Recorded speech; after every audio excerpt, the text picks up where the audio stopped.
What's up, family? Ghetto News Reporter, Mary Dash, 20 Mary the Lead. Today is Thursday, February the 24th, 2022 in my city, Chicago. Family, let me take a little time out to tell you why I still have a chance, because I don't know how long I'll be residing where I'm at right now, 6210 South Kimbark Avenue, Chicago, Illinois, 60637, apartment 308.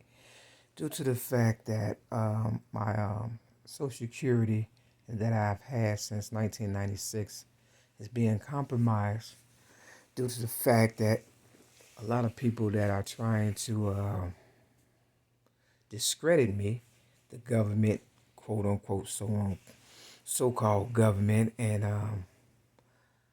higher ups are trying to eliminate me, and I use words like that opposed to kill and murder, because they already trying to label me crazy or whatever and stuff. But the truth of the matter is they are trying to kill and murder me because I'm the originator of rap music since the age of 8 in 1975, but I have yet to get anything for it as far as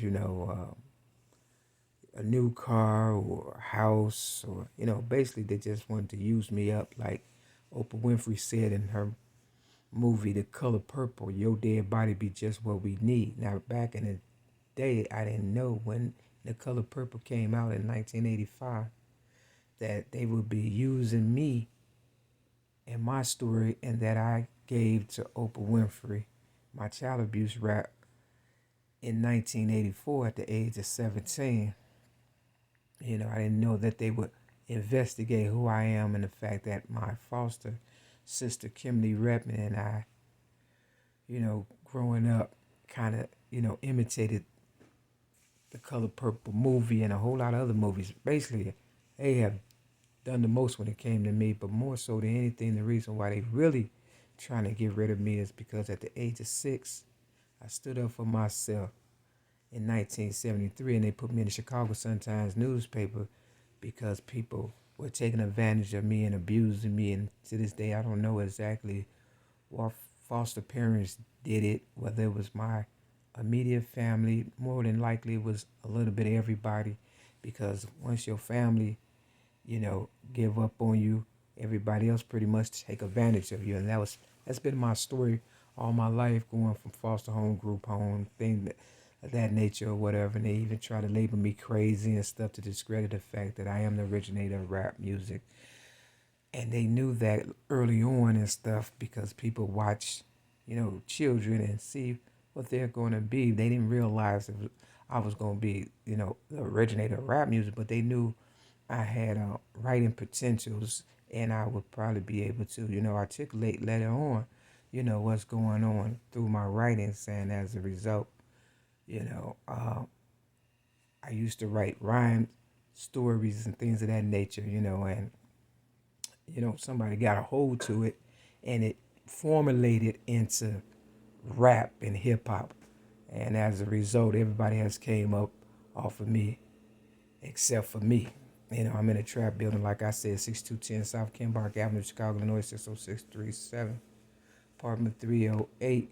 And I've been here since May 31st of 2017. Now, May 8th of 2016, Mother's Day, I was staying sober with 19 years of sobriety. And, I went to an AA meeting called the Mustard Seed in my city, Chicago, on North Avenue. And they didn't like that look, me being homeless, because they had made me homeless, the powers that be, the government, the police, the trolls, the thieves, murderers, whoremongers, rapists, everybody who's, the pedophiles trying to, discredit me and make it seem as though I'm insane. I mean, it's not any story that's new. If you know Chris Brown, the singer, after his little run-in with Rihanna, he's been catching hell back to back to back to back to back to back. And, a lot of people, in the industry have been violated, and they try to, either sing, dance, rap, or whatever, act their way through their emotions and things of that nature. And the first time you slip up, that's when they pile all that shit on you and try to make it seem as though you're the problem. So if you know about Chris Brown, then you can just imagine what I'm going through. All you got to do is look at how he was looking coming up and how he looks now. You understand what I'm saying? And the incidents that he has gone through one after the other. So they didn't want me to make it.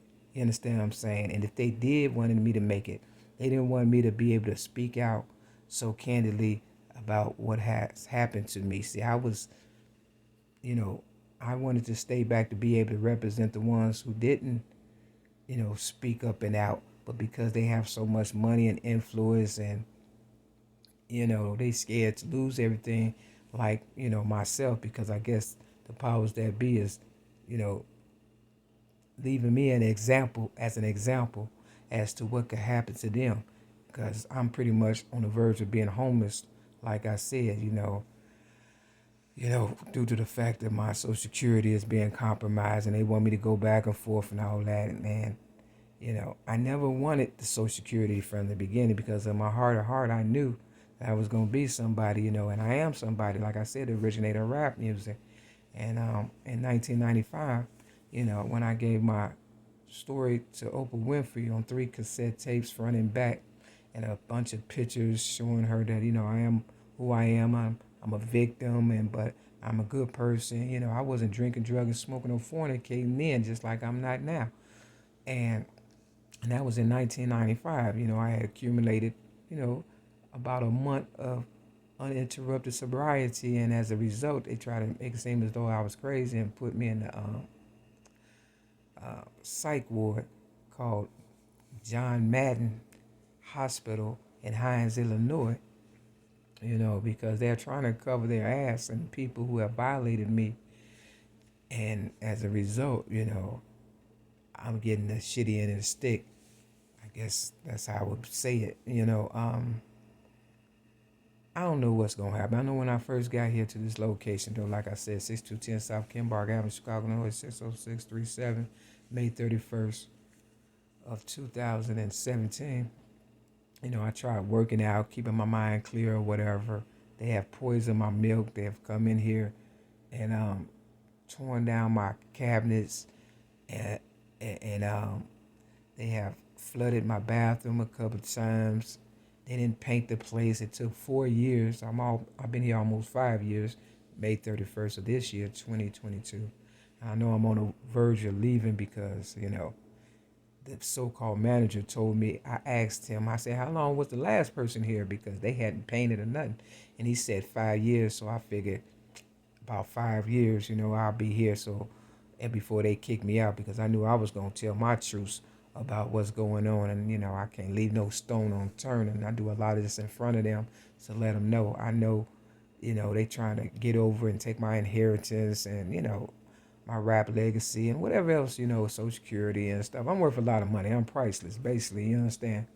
And people try to figure out why I'm so calm, cool, and collected is because they want me to be irate and, controversial and all that. Even though everywhere I go public, the public follow me. People I don't even know, because I've done a lot of videos and everybody's jumping on the bandwagon and they feel as though, they can do it also. And this goes all the way up to the White House and the government and the United Nations, all around the world, Pretty much Tupac said, me against the world, you understand what I'm saying? And a lot of people on the come up, like the Oprah Winfreys and stuff, if it wasn't for me and my child abuse, rap that I gave to her, it wouldn't have been no Color Purple. If it wasn't for me, it wouldn't have been no Barack Obama. If it wasn't for me, it wouldn't have been a lot of people and stuff. And that's why they said your dead body, meaning me, would be, just what we need. You understand what I'm saying? And in the Color Purple. So, I had to read between the lines. I didn't think it was a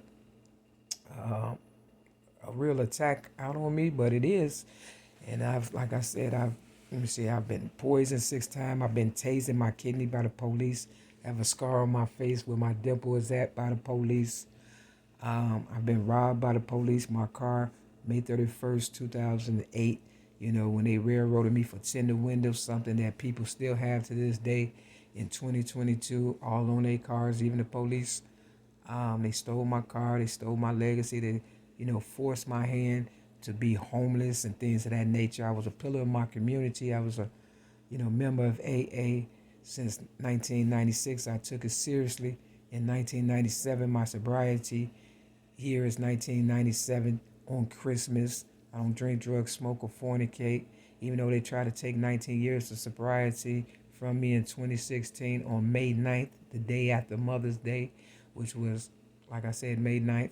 But on Mother's Day, they had me on sleeping on the floor at the 1st District Police Station in my city, Chicago, just to ridicule me and the fact that my child abuse rap, you know, I basically said they beat me, stumped me, burned me, everything, and it had me sleeping on the floor. They know my story, so they basically just try to, crap on me on May 8th of 2016. And then on May 9th, they put me on a psych ward in the Cook County Jail with 19 years of sobriety and stuck me with drugs that I believe to be cancer and stuff. Real talk, because a lot of people couldn't stop smoking. And in my AA group, I'd be like, I don't drink, drug, or smoke, trying to encourage people or whatever and stuff. And I did. I encouraged a lot of people to get their family back, jobs, careers, and to rob me, basically. I was just there for people to take advantage of. And, that's been the story all my life, people taking advantage of me and stuff. Family, friends,